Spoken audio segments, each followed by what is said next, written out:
100% fees రాయితీతో AI నేర్చుకోవాలనుకుంటున్నారా? Attend quality thought gen AI test 2025. కానీ ఒకటి although your back dubbing serials ఆగిపోయాయి. కానీ ఇప్పటికి కూడా తెలుగు సీరియల్స్లో తెలుగు మొహాలు ఒకటో రెండో కనిపించి ఇతర భాషల యాక్టర్స్ని ఎక్కువ తీసుకోవడానికి కారణం ఏంటి? అంటే దీనికి చాలామందికి తెలియని విషయం స్వప్న ఏంటంటే చాలామంది దీన్ని నెగిటివ్గా కూడా తీసుకుంటారు. నేను యాక్చువల్గా ఈ విషయం గురించి నేను కన్నడ వాళ్ళతో కూడా మాట్లాడా, అక్కడ అసోసియేషన్ వాళ్ళతో కూడా మాట్లాడా. వాళ్ళు చెప్పేది ఏంటంటే కన్నడలో మనకి ఇప్పుడు ఎలా అయితే ఇక్కడ స్టార్ మా మనకి జీ తెలుగు, అక్కడ జీ కన్నడ, స్టార్ సువర్ణ, ఉదయ, కలర్స్ ఈటీవీ కలర్స్ కన్నడ అయింది. అక్కడ ఒక ఉదయ తప్ప మిగతా అందరూ అక్కడ సింక్ సౌండ్లో పనిచేస్తారు. అంటే వితౌట్ ప్రాంప్టింగ్ హిందీ సీరియల్స్ లాగా సింక్ సౌండ్లో పనిచేస్తారు ప్రతి సీరియల్ వాళ్ళు ఎక్సెప్ట్ ఉదయ సౌండ్. అంటే లైవ్ మైక్ పెట్టేసుకుని డైరెక్ట్ సీన్ మొత్తం బై హార్ట్ చేసి 3 కెమెరాలు పెట్టి సీన్ మొత్తం ఒకేసారి షూట్ చేసేస్తారు. ఓహో, లైక్ థియేటర్. కమల్ హాసన్ గారు హేరామ్ సినిమాకి ఈ ఫార్మాట్ వాడారు అప్పట్లో ఆయన. అంటే మళ్ళీ ఇంకా డబ్బింగ్ ఉండదు, what ever you do re recording track mix చేసి తోచడమే టెలికాస్ట్కి. ఒక ఉదయ టీవీ మాత్రమే అది ఫాలో అవ్వరు. ఎందుకంటే ఉదయ టీవీలో they get actors from different states. కన్నడలో తెలుగు నుంచి తీసుకెళ్ళరు, కానీ మలయాళం నుంచి కానీ ఎందుకు నాకు నిజంగా ఇప్పటిదాకా రీజన్ తెలియలా. బట్ కన్నడ వాళ్ళు చేయడానికి మాత్రం రీజన్ ఉంది. మనం కన్నడ బెంగళూరు వెళ్ళిపోవడానికి కారణం ఇది. సింక్ సౌండ్లో మనం చేయలేని, మనకు భాష రాదు కాబట్టి, మనకు భాష మీద పట్టు ఉండదు కాబట్టి. అండ్ మన దౌర్భాగ్యం ఏంటంటే ఇక్కడ తెలుగులోనే నేను ఇంకో ఇద్దరు తప్ప అందరూ ప్రాంప్టింగే కాబట్టి చేయలేరు. తెలుగు వాడే తెలుగు డైలాగులని ప్రాంప్టింగ్ తీసుకుని చెప్పేవాడు, కన్నడ డైలాగ్ చెప్తాడు ప్రాంప్టింగ్ లేకుండా. అదొక మెయిన్ రీజన్ అబ్బా. అండ్ సెకండ్, అన్ఫార్చునేట్లీ కొంతమంది తెలుగు ఆర్టిస్టుల వల్ల ప్రొడ్యూసర్లకి నమ్మకం పోయింది మన తెలుగు వాళ్ళ మీద. వాళ్ళ అప్రోచ్ టువర్డ్స్ వర్క్. ఇవి గర్వంగా చెప్పుకుంటా స్వప్న, నెక్స్ట్ ఇయర్తో 35 ఇండస్ట్రీకి వచ్చి 35 years. 1990 నా డెబ్యూ కిట్టిగాడు, 1990 మార్చ్. ఇన్నేళ్లలో గర్వంగా చెప్పుకుంటా ఎప్పుడు ఏ ప్రొడ్యూసర్ దగ్గర ఏ ఛానల్ దగ్గర నాకు ఎక్సెప్ట్ ఆ డబ్బింగ్ తప్ప I never had a black mark. ఇవాళకి కౌశిక్ అని టైంకి వస్తాడరా, 1 గంట లేట్ అయినా ఉంటాడరా, వాడు డబ్బింగ్ ఆడు చెప్పుకుంటాడరా, మనకు కావాలంటేసి ఇంప్రూవైజ్ చేస్తాడరా అని మాట్లాడతారు తప్ప వాడికి పొగర్రా, వాడికి యాటిట్యూడ్ రా, వాడు కరెక్ట్ కాదురా అని మాట్లాడరు. అది నిలబెట్టుకున్నా చాలామంది నిలబెట్టుకోవట్లా, నాలాగా చాలామంది యాక్టర్స్. దానివల్ల ప్రొడ్యూసర్లు ఏం ఆలోచిస్తున్నారు, ఈ రోజున టెలివిజన్ ప్రొడ్యూసర్కి కావాల్సింది టైంకి వర్క్ కావాల్సి వస్తున్నా, ఎప్పుడైనా అంతే, బట్ ఈ మధ్య ఎక్కువగా. సో వాళ్ళు ఏం చేస్తారు, కౌశిక్ని పెట్టుకోవాలంటే ఇంత అమౌంట్ ఇవ్వాలి, కౌశిక్ టైంకి వస్తున్నాడు. అలాగే మన తెలుగు వాళ్ళు వేరే ఆర్టిస్టులు కొంతమంది టైంకి రావట్లేదు. అంటే ఎంత లేట్గా వస్తారు?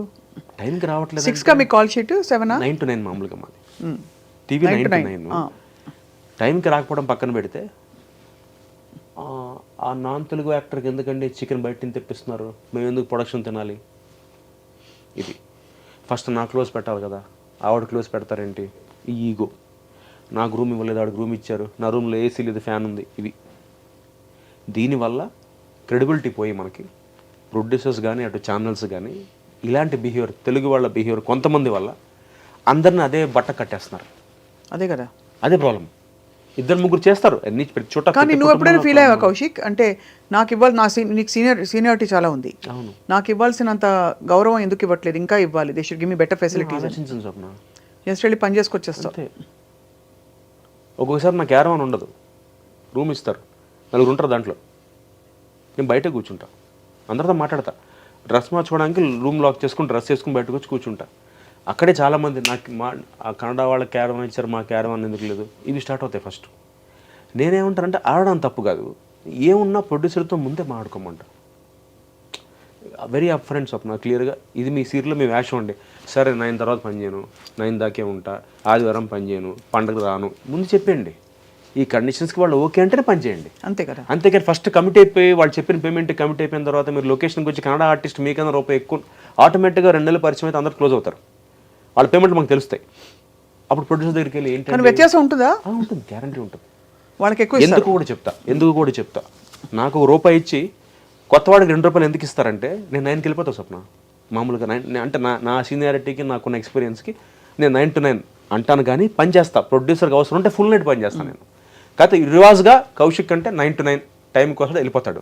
అదే నాలాంటి ఒక 40-45 మిడిల్ ఏజ్ క్యారెక్టర్ కన్నడ అతను తెచ్చుకుంటే వాళ్ళు రాత్రి 1 గంట 2 దాకా చేయొచ్చు. ఎందుకంటే అట్టించి వచ్చే అతనికి లైవ్లీహుడ్, అతనికి పని కావాలి, అతనికి పేరు కావాలి. ఐఎమ్ ఎస్టాబ్లిష్డ్, నా కడుపు నిండి పని బేరం. నాకేంటి క్యారెక్టర్ బాగుంటే చాలు నాకు. ఇలా అందరినీ విశ్లేషించుకుంటూ అర్థం చేసుకుంటూ పోతే నీకేం కావాలో ఎప్పుడైనా ఆలోచించావా? అంటే ఇప్పుడు you're explaining why it's like this, why they are like that, why they are like that. That's a great attitude. But have you ever thought what you actually want to do for all the talent and experience you have? No, I actually, there's a platform for us అండి. Artist association of Telugu television మనకు ఒక association ఉంది. కానీ election జరగట్లేదు కదా. జరుగుతాయి అంటున్నారు ఇప్పుడు. అంటే నా ప్రాబ్లం ఏంటంటే రీజన్ చెప్తే నేను మాట్లాడేవాడిని కాదండి. ఇవాళకి చెప్తున్నాను, టాపిక్ స్టార్ట్ అయింది కాబట్టి చెప్తున్నాను. గర్వంగా చెప్పుకుంటా, కంపేర్ టు మా artist association of Telugu television AATT 1000 రెట్లు వీఆర్ ఈక్వల్, వీఆర్ యునైటెడ్. మేము కలిసి ఉన్నాం 1000 రెట్లు గంటపదంగా చెప్పగలను. అంటే మనం చూస్తున్నాం కాబట్టి. అవునవును. నేను లాస్ట్ టైం ప్రకాష్ రాజ్ గారి ప్యానల్లో ఈసీగా గెలిచి రాజీనామా చేశాను కాబట్టి నేను చూశాను మాలో ఎలా జరుగుతుందో. అండ్ ఇంకొక ఐరన్ ఏంటంటే నాకు మాలో ఓట్లు వచ్చిన వాళ్ళు సగం మంది టీవీ వాళ్ళే వేశారు. ఎక్కువ మంది నాకు టీవీ వాళ్ళ ఓట్ల వల్ల నేను గెలిచా మాలో ఈసీ మెంబర్గా. అక్కడ చూసిన రాజకీయాలు నాకు బుర్ర పడిపోయింది. నాకు రాజకీయాలకి అంత లేదు మా దగ్గర. కాకపోతే నాకు అర్థం కాని రీజన్ అంటే ఎందుకు పెట్టట్లేదో నిజంగా నాకు తెలియట్లా. 2019 ఎలక్షన్స్ పెట్టారు, ప్రెసిడెంట్గా పోటీ చేసి 39 ఓట్లతో ఓడిపోయాను నేను. మళ్ళీ 2021లో పెట్టాలి న్యాయంగా, రూల్ ప్రకారం, బైలా ప్రకారం. 2024 పెట్టట్లేదు. ఎందుకు పెట్టట్లేదు తెలియదు, పెడతాం అంటున్నారు. దీనివల్ల ఏమైపోతుందంటే స్వప్న, నేనేమంటానంటే ఇప్పుడు నాకు నిజంగా వినోద్ బాలా గారి మీద కోపం లేదు. ఆయన ఫ్రెండ్ నాకు, ఎందుకంటే హీ హాజ్ డన్ లాట్. ఇవాళ మేము తెలుగు AATT ఈ మాత్రం ఒక 3 బెడ్రూమ్ ఫ్లాట్ మణికొండలో కొనుక్కున్న ఒక ఆఫీస్ స్పేస్ ఉందంటే దానికి కారణం వినోద్ బాలా గారి టీమే. వాళ్ళే ఇవాళకి మాకు ఒక 30 lakhs 40 lakhs సప్లస్ ఉంది మాకు అకౌంట్లో, అసోసియేషన్లో. ఒక అది కూడా అప్పట్లో మేము క్రికెట్ మ్యాచ్లు ఆడి అప్పట్లో క్రియేట్ చేసిన మెంబర్షిప్లు తీసుకొని ఇలా క్రియేట్ చేసినంత ఆ టీం ఆ కమిటీ చేసింది. ఇదంతా క్రియేట్ అంతా వాళ్ళకే దక్కుతుంది. నేనేమన్నానంటే బాలా గారితో, నాకేదో ఒక ఇంట్రెస్ట్ ఉందండి, నాకు ఒక అప్రోచ్ ఉంది, నాకు ఒక అవకాశం ఇవ్వండి. మీరు ఇన్నేళ్ళు ప్రెసిడెంట్గా చేశారు, 25 ఏళ్ళు చేశారు, ఇప్పుడు నేను ట్రై చేస్తా. ఇప్పుడు నాకు ఇది కొత్త కదా, నాకేదో కొత్త పెచ్చాడు పొద్దురాడని నాకు పెచ్చ ఉంది, నేను చేస్తా. నువ్వేం చేస్తావు అన్నాడు ఆయన. నేను ఛానల్స్తో మాట్లాడతా, నేను వాళ్ళతో కూర్చుంటా, ప్రొడ్యూసర్లతో కూర్చుంటా, వాళ్ళతో మాట్లాడతా. సార్ మనం పని చేద్దామండి, సీరియల్కి 3 వాళ్ళని పెట్టుకోండి, 7 మనం వాళ్ళని పెట్టుకోండి తెలుగు వాళ్ళు. ఇప్పుడు రివర్స్ వెళ్తుంది రేషియో, 7 వాళ్ళు 3 మన వాళ్ళు. అది మారుద్దాం. ఫస్ట్ ప్రొడ్యూసర్తో కూర్చుంటా, ఎందుకంటే నేను మళ్ళీ చెప్తున్నా, ప్రొడ్యూసర్ బాగుంటే నా ఆర్టిస్ట్ బాగుంటే నమ్ముతా ఫస్ట్ నేను. ఇవన్నీ చెప్పా. సరే అయితే పోటీ చేయంటారు. నేనంటే పోటీ ఎందుకండి, మన డబ్బులు మనమే ఖర్చు పెట్టాలి, విధానమస్గా ఇవ్వండి, నాకు 2 ఏళ్ళు ఇవ్వండి, ఒక టర్మ్ ఇవ్వండి, ఒక ఛార్జ్ ఇవ్వండి 2 years. అంటే నేను ఏదో గెలవాలి elections, general election, SM elections అనట్లేదు. నేను విధానమస్గా ఇచ్చేయండి, మీ వాళ్ళు ఎవరు పోటీకి రావద్దు. అర్హతలు నీకున్నాయి. నాకు కొత్త టీంతోనే వస్తా. నాకు టీం ఉంది, మీకు ఎలా అయితే ఒక టీం ఉందో నాకు టీం ఉంది. నాకు 26 మంది టీం ఉన్నారండి, నన్ను నమ్మేవాళ్ళు ఉన్నారు, 26 మంది ఉన్నారు. వాళ్ళతో ఎలక్షన్ పెట్టద్దు, మనం విధానమస్ చేసేసండి, మేమందరం వస్తాం. 2 ఏళ్ళు నాకు టైం ఇవ్వండి అంతే. నేను చేయలేకపోయినా దండం పెట్టి ఇచ్చేస్తా. ఎస్ ఇది చాలా కష్టం, నాకు లోపలికి వెళ్తే కానీ తెలియదు, బయట నుంచి నాకు అంతా బాగుంటుంది, లోపలికి వెళ్తే లో తెలుస్తుంది నాకు. అంటే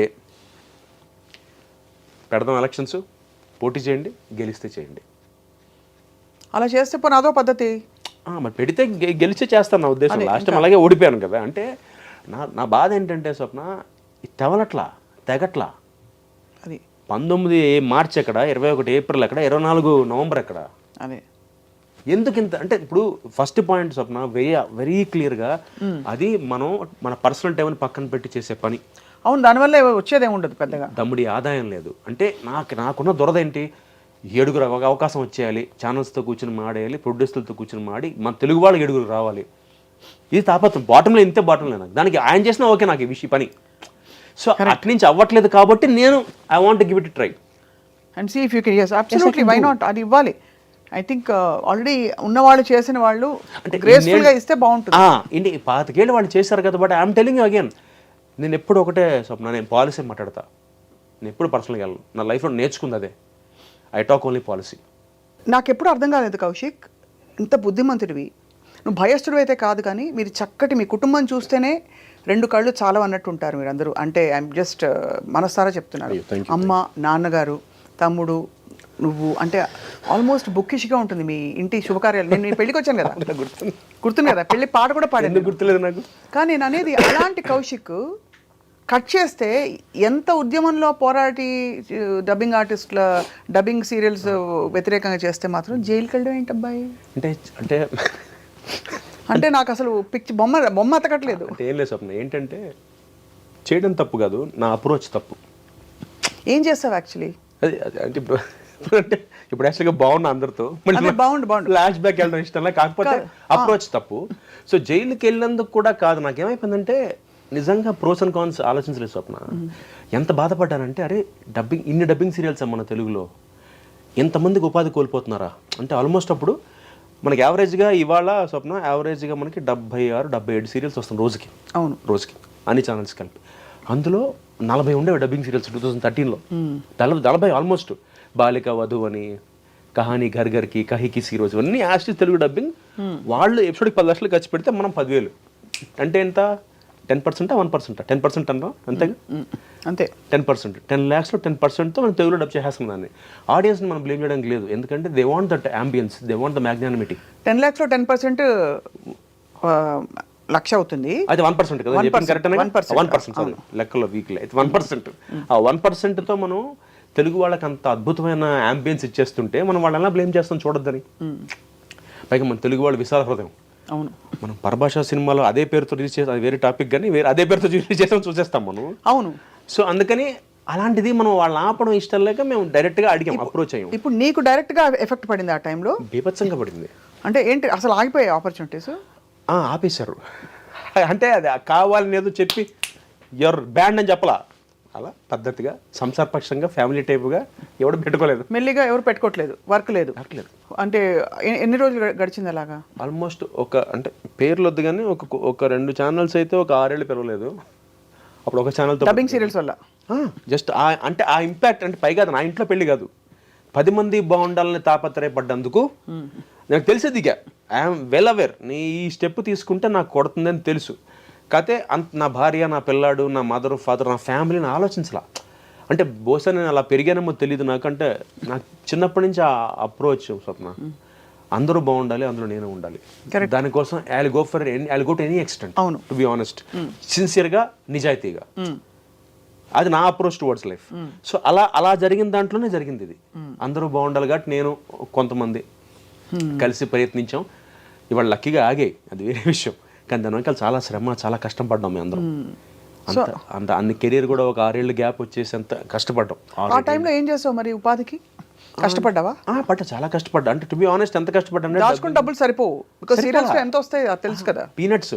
సరిపోకపోగా లక్కీగా మా వాడు జాబ్ కాబట్టి బతికాను. అట్ ద సేమ్ టైం నేను ఏం చేశాను, కొన్ని ఛానల్స్ పక్కన పెడితే ఇంక ఏది ఛానల్ అయితే పిలిచిందో వాళ్ళకి తక్కువ చేయాల్సి వచ్చింది. ఐరన్ ఏంటంటే, ఒకప్పుడు ఒక ఛానల్లో మంచి పేమెంట్ తీసుకుని ఎప్పుడైతే వాళ్ళకి తెలిసిందో వీళ్ళు నన్ను రానివ్వట్లేదని, వాళ్ళు నా మార్కెట్ రేటు తగ్గించేశారు. ఇంతే ఇస్తాం, మీ ఇష్టం, నేను చేస్తాను, నాకు అవసరం. హౌ టు సర్వైవ్, నేను మార్కెట్లో ఉండాలి.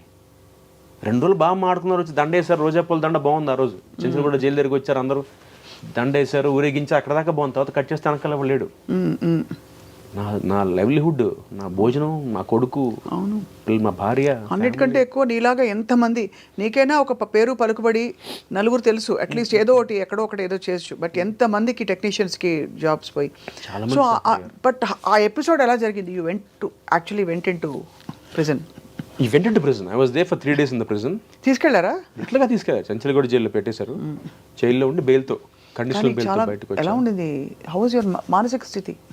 I was very much confident Swapna. ఎక్కడ కాన్ఫిడెంట్ ఫీల్ అంటే, లోపలికి వెళ్ళగానే జైలు ఒక ఆయన లోపల చూస్తున్నాను. నువ్వు ఫీల్ అవ్వకమ్మా, ఒక మంచి పని కోసం అరెస్ట్ అయ్యావు నువ్వు. అఫ్కోర్స్ నువ్వు చేసిన తప్పే, నువ్వు రాళ్ళు వేసావు, కొట్టావు, పక్కన పెట్టేస్తే నువ్వు మంచి పని చేసి అరెస్ట్ అయ్యావు. అది ఫీల్ అవ్వకు. నీలాంటి వాళ్ళు ఇన్స్పిరేషన్గా ఉండాలి, ఎగ్జాంపుల్గా ఉండాలి. ఎందుకంటే ఇది నువ్వు చేయకపోతే, నువ్వు అన్నట్టుగా మేమందరం ఇవే చూస్తాం. ఇంకా వాళ్ళ ఇంట్లో బాగా చూస్తారట సీరియల్స్. ఆయన చెప్తున్నాడు, జైలర్ ఆయన, చంచలగూడ జైలర్. అక్కడ ఒక చిన్న హై వచ్చింది నాకు. బట్ లోపల పరిస్థితి చూసాక స్వప్న, ట్రస్ట్మే భయం వేసింది. అది ఒక ఇంటర్వ్యూలో, చాలా వైరల్ అయిన ఇంటర్వ్యూలో అది సరదాగా చెప్పాను. కానీ ఏంటి చెప్ప అంటే నాకు చెప్పు, నేను అవి చూడలేదు. ఎందుకంటే నేను ఎందుకు ఇంటర్వ్యూస్ ఎక్కువ చూడంటే, మళ్ళీ మనం మైండ్ కండిషన్ అయిపోకూడదు. అంటే ఇలా ఏం జరిగిందంటే, లోపల చాలా ఫన్నీగా చెప్పావు చెప్పడం కూడా. లోపలికి వెళ్ళంగానే ఫస్ట్ అసలు పెద్ద బరాక్ ఉంటుంది, ఆ చివరి నుంచి చివరి దాకా అందరికైతే అక్కడే. ఒకటే కాఫీకి ఒక స్టీల్ డ్రమ్ ఉంటుంది, ఆ స్టీల్ కప్పుకి చైన్ ఉంటుంది, స్టీల్ గ్లాస్కి. అందరూ ముంచుకుని తాగి తొలిచి పెట్టేస్తున్నారు.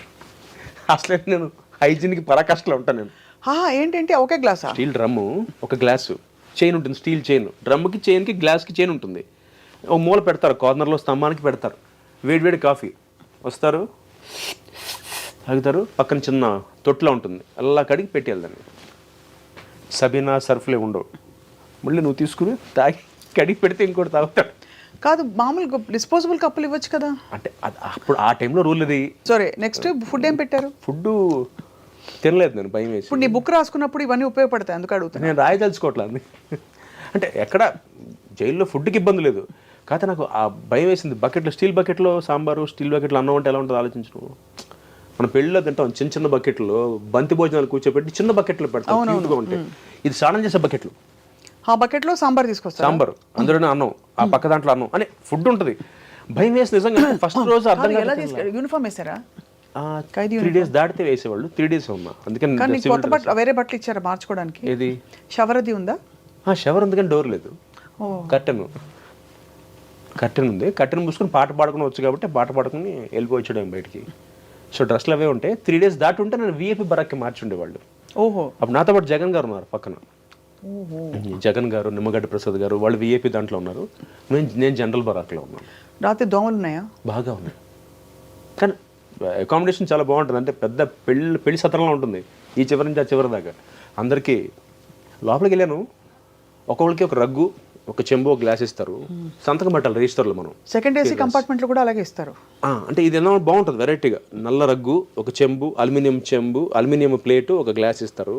ఇలా పెట్టి సంతకం పెడితే తీసేవాడు. 3 లేవు అది అక్కడే. మా బరాక్ ఇన్ఛార్జ్ దొంగలు ఉంటారు సార్, జాగ్రత్త అన్నాడు. ఏంటి అన్న,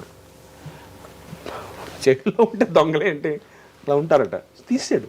నిజంగా నా పక్కన నా రగ్గు లేదు, నా గ్లాస్ లేదు, నా ప్లేట్ లేదు. అలా స్టార్ట్ అయింది అక్కడ. అలా ఒక 2 రోజులు గడిచిన తర్వాత జీవితంలో చూడకూడదని చూసేసాను. అదే అంటే ఇట్స్ పెయిన్ఫుల్ మెమరీ కదా. అంటే ఇంటికి వచ్చాక రిలీఫ్. అమ్మ అసలు ఏడుపు. మీ ఆవిడే? మా ఆవిడకి నేను ధైర్యం చెప్పే, లేకపోతే మా అమ్మకి చెప్పలే అసలు ఏమి. మా ఆవిడ చాలా ధైర్యంగా ఉంది. మా అమ్మ అసలు ఏంట్రా నువ్వు ఏం చేద్దావు, నువ్వేమన్నా మా అమ్మ నువ్వేమన్నా మహాత్మా గాంధీ అనుకుంటున్నావా, సుభాష్ చంద్ర బోస్ అని, లేదు నేను కౌశిక్ అని అనుకుంటున్నా. మరి ఏంటి నీకు ఇంది ఒకటే మా అమ్మ, నీకెందుకు పట్టాలి, నీలాగా కొన్ని 100 మంది ఉన్నారు ఆర్టిస్టులు, నువ్వు ఒక్కడవే ఎందుకు నేను తోసారు ముందుకంటే, ఎవరు తోసింది కదమ్మా, నాకు అనిపించింది నేను ముందుకెళ్ళాను. ఇన్ఫాక్ట్ మా తమ్ముడు నాకు తిట్టాడు, ఎందుకురా మనకు అవసరమా. వాడు చాలా క్లియర్ స్వప్న, ఆదిత్య, ఒరే మనకు అవసరం, very practical, very clear, very up front. ఒరే మనం పని చేసుకుని వచ్చేద్దాం, మనకి ఎందుకు, నీ ఆలోచన బాగుంది, నీ నీ నీ అప్రోచ్ బాగుంది, కానీ చేయనివ్వరు, పడదు అని వాడు అలాగా నా క్లాస్ పీకాడు. బట్ అల్టిమేట్గా ఎక్కడో నాకేంటంటే ఆగుద్దేమో, ఆపేయగలమేమో. నిజంగా ఆపేమో వాళ్ళ అంత జరిగింది కాబట్టి వాళ్ళు ఆపగలిగాం. At least happy. నా 2-3 వెళ్తున్నట్టున్నాయి, ఇంకా వస్తున్నాయి. మరి మొత్తం ఆగల 2-3 వస్తున్నాయి, కానీ అప్పట్లో 22-23 సీరియల్ రావట్లేదు డబ్బింగ్. కానీ ఒక విషయం అప్ఫ్రంట్ అడుగుతాను. సరే, అది అయిపోయిన ఎపిసోడ్. ఇది తెలుసుకునే ఉద్దేశం ఏంటంటే కౌశిక్ చాలా నార్మల్ స్పెక్ట్రంలో ఉండే, అంటే ఏదో పెద్ద చిన్నప్పటి నుంచి రౌడీజము ఇంకోటో కాకుండా బుద్ధిమంతుడిగా ఉండే కౌశిక్కి ఇలాంటి ఒక ఎక్స్పీరియన్స్ లోపల కొంచెం అలజడి, భయం వేసింది. అంటే భయం ఎందుకు వేసిందంటే నాకు అర్థం కాల ఫ్యూచర్ ఏంటో. చదువుకున్నాను, ఉద్యోగం తీసుకోలేదు, యాక్టింగ్ అని కూర్చున్నాను. బయటకు వచ్చి చూస్తే అసలు పెట్టుకోవట్లేదు. ఒకే ఒక ఛానల్ పిలిచి వేషం అవకాశం ఇచ్చింది, సరిపోదు. 7-8 రోజులు ఇస్తున్నారు, మిగతా 20 రోజులు ఏం చేయాలి. ఇది ఒక 6 ఏళ్ళు పట్టింది. అంటే ఒక మీమాంస అంటే ఇంత ఎఫెక్ట్ పడుతుందా అంటే మనం ఇంత బహుశా నాకు అప్పుడు అనిపించింది. అంటే ఇవన్నీ ప్రిపేర్ అయ్యి దిగారు మా పవన్ కళ్యాణ్ గారు. ఆయన కష్టం, జనసేన పార్టీ పెట్టిన కష్టం బహుశా అంటే ఆయన బేసిక్గా పెద్ద ఫ్యామిలీ, ఆయన సంపాదించారు కాబట్టి మేబీ ఆయన అంత ప్రిపేర్ అయ్యి దిగి ఉండొచ్చు కదా. అంటే నేను దిగాను, నన్ను రేపు పొద్దున ఇలాగే నన్ను నోటుకు వచ్చింది మాట్లాడతారు, నా ఫ్యామిలీ గురించి మాట్లాడతారని ప్రిపేర్ అయ్యి దిగిపోయారేమో అనిపించింది తర్వాత నాకు. అంటే నేను చేసిన చిన్నది, అది సముద్రంలో నీటి బొట్టు అంతా, ఆయన చూస్తున్న దాంతో కంపేర్ చేస్తే అప్పుడు అనిపించింది, ఓహో అందుకే ఆయన కూడా ప్రిపేర్ దిగిపోయి ఉంటాడు.